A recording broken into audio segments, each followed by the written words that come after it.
Imagine waking up to noise outside, stepping out half asleep, and seeing cops going through your vehicle.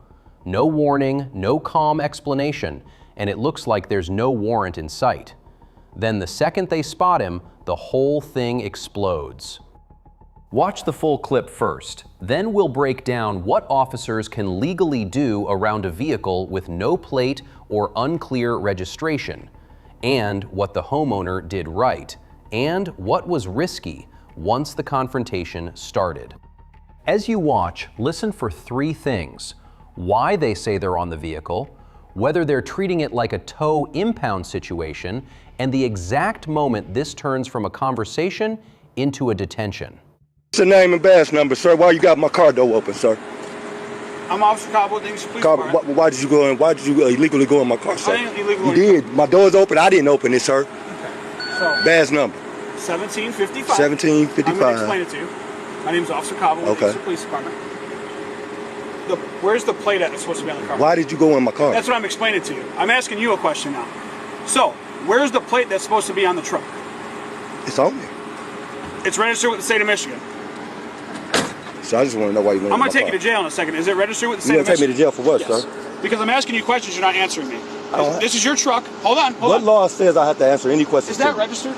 No. Okay. So I'm going to tow it. When you do, I'm going to sue you, sir. Oh, feel free. That's fine. You can't park that here. It doesn't have a plate. So grab what you need out of there. You got your ID? No, but I got to show you my ID for you. Because it's your truck. I need your ID. No, you don't need my ID, sir. I'm gonna turn around. I'm not playing this game with you. Turn around. Sir. Give me your ID. Don't put your hands on me, sir. Back off me. Back off me, sir. When I'm under arrest for, what's the dial? All right, let's audit this. First, the "why are you in my car" question. If a vehicle has no plate or appears unregistered, officers often have lawful reasons to investigate and decide whether it can legally remain where it's parked. That doesn't automatically mean they can search anything they want, but it can explain why they're there. Second, search versus inventory. Police generally need a warrant to search unless an exception applies. One common exception is an inventory search after a lawful tow or impound, but it's not supposed to be search first, justify later.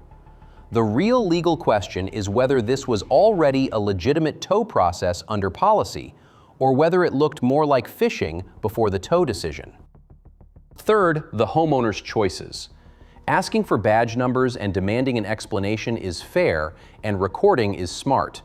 But getting close, yelling, and refusing everything while also claiming the vehicle is risky, because in many places, if you're claiming the truck, officers can require identification to document who they're dealing with and finalize a tow decision. Physical resistance or grabbing can turn this into arrest territory fast, even if you're right about the underlying issue. The best everyday rights way to handle a moment like this is short and strategic. What's the legal basis for accessing my vehicle? Am I being detained or free to go? I don't consent to any searches, and if they tow it, I want the tow paperwork and the supervisor's name. Then you stop talking and let your lawyer fight the legality later. Would you have handled this differently at 2 a.m. half asleep? Laws vary by state. This is educational, not legal advice.